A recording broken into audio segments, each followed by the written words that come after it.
Hey guys, तो she Hulk का first trailer release हो चुका है और ये शो बहुत ही अमेजिंग होने वाला है।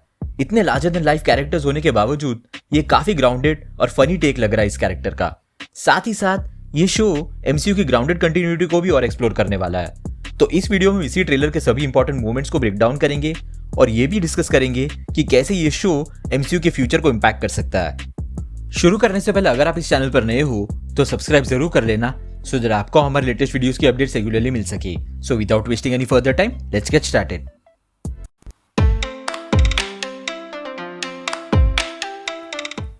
तो ट्रेलर की शुरुआत होती है ब्रूस बैनर से, जो बोलता है कि being a super hero is a trial by fire. ये लाइन बहुत ही इंपॉर्टेंट है क्योंकि ये लाइन सीधे कैप्टन अमेरिका सिविल वॉर के प्लॉट पर ले आती है, जहां कैप्टन अमेरिका की पूरी टीम के साइड से लड़ने के लिए कोई नहीं था। Even though Steve Rogers Vienna में हुए बॉम्ब ब्लास्ट के बारे में सही था, अल्टीमेटली उन्हें क्रिमिनल्स डिक्लेयर कर दिया गया था और कैप्टन अमेरिका की पूरी टीम फ्यूजिटिव थी अवेंजर्स इन्फिनिटी वॉर के एंड तक। ये शो इन्हीं सुपर हीरोज को अपनी बात रखने के ऊपर और खुद को डिफेंड करने के ऊपर फोकस कर सकता है और यहीं पर She Hulk AKA Jennifer Walters का रोल आता है, जो खुद एक लॉयर है। उसके बाद हमें कार क्रैश देखते हैं, जो मोस्ट प्रॉब्ली जेनिफर वॉल्टर्स का ही कार क्रैश है। जेनिफर वॉल्टर्स कॉमिक्स में ब्रूस बैनर की कजिन है और यहाँ इस सीरीज में भी वो दोनों कजिन्स है। अब कॉमिक्स में जेनिफर वॉल्टर्स को निकोलस स्ट्रास नाम के एक पर्सन के गैंग मेंबर्स ने शूट किया था, जिसके बाद वो काफी सीरियसली घायल हो गई थी। निकोलस स्ट्रास वही पर्सन है जो जेनिफर की मदर के डेथ के लिए भी जिम्मेदार है। तो हो सकता है कि इस शॉट में जो भी गैंग के मेंबर्स हम देख रहे हैं वो प्रॉबेबली एक फ्लैशबैक मोमेंट होगा जहां जेनिफर की मदर की डेथ हुई थी। अब जब इस इंसिडेंट के दौरान जेनिफर घायल थी तो ब्रूस उसे रेस्क्यू करने के लिए आया था और वही उसे एक डॉक्टर के पास भी ले गया उसका इलाज करने के लिए।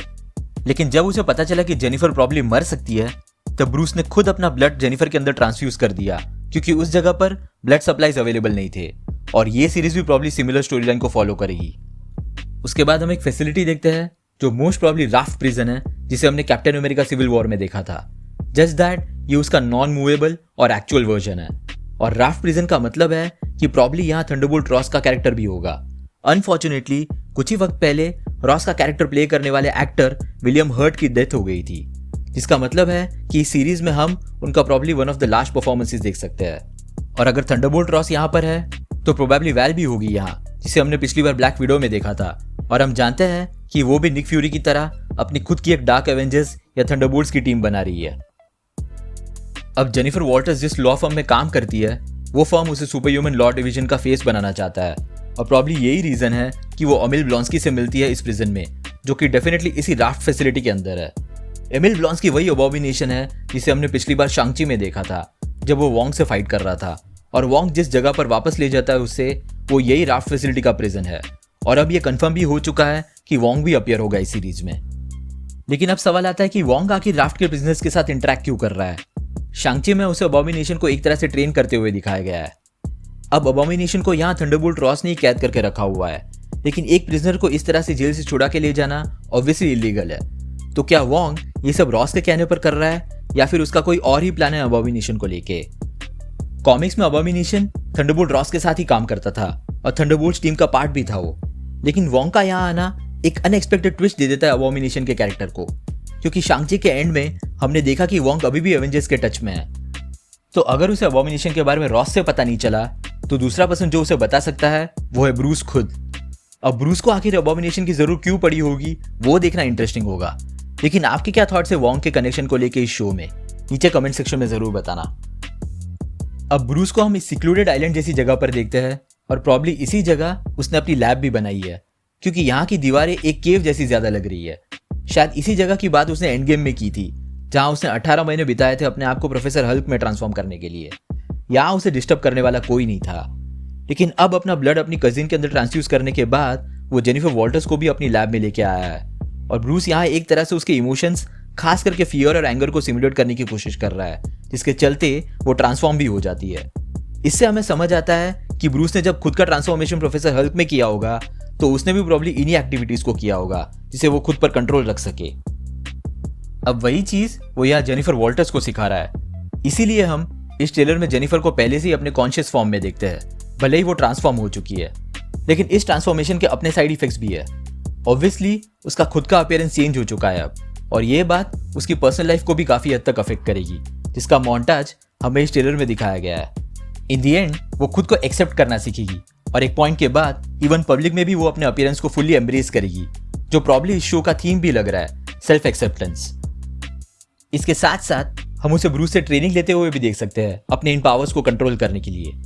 उसके बाद हम एक शॉट देखते हैं टाइटेनिया का, जो कि इस सीरीज की मेन विलन होने वाली है।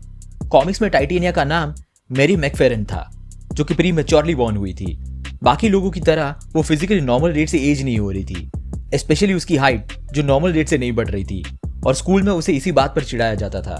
ऑब्वियसली इसी चीज की वजह से उसके अंदर एक डेस्परेशन पैदा हुआ अपने फिजिकल अपीयरेंस को चेंज करने के लिए, और उससे अपना फिजिकल अपीयरेंस चेंज करने का मौका भी मिला आगे चल के, जब उसकी मुलाकात डॉक्टर डूम से हुई। ये वक्त था सीक्रेट वॉर्स का, जब डूम अपने बनाए हुए बैटल वर्ल्ड रियलिटी में लोगों को रिक्रूट कर रहा था अपनी आर्मी में शामिल होने के लिए। डॉक्टर डूम ने ही उसे मेटा ह्यूमन एबिलिटीज दी थी अपनी एलियन टेक्नोलॉजी के थ्रू, जिससे वो इतनी पावरफुल बन गई थी। ऑब्वियसली एमसीयू यहाँ पर उस डायरेक्शन में नहीं जा सकता, कंसिडरिंग कि डॉक्टर डूम अब तक इंट्रोड्यूस ही नहीं हुआ है। तो यहाँ लग रहा है कि टाइटेनिया को ये पावर्स प्रॉब्ली ब्रूस या अबॉमिनेशन के ब्लड ट्रांसफ्यूजन की वजह से मिले होंगे, या फिर अभी भी super soldier serum Thunderbolt Ross के पास है और किसी तरह ये सीरम टाइटेनिया के हाथ लग चुका है।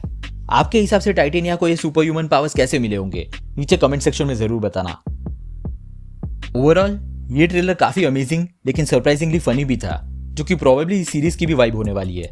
और क्योंकि ये शो काफी हद तक लॉ एंड ऑर्डर से डील करेगा, तो मोस्ट प्रोबेबली हम चार्ली कॉक्स के डेयरडेविल को भी देख सकते हैं इस शो में।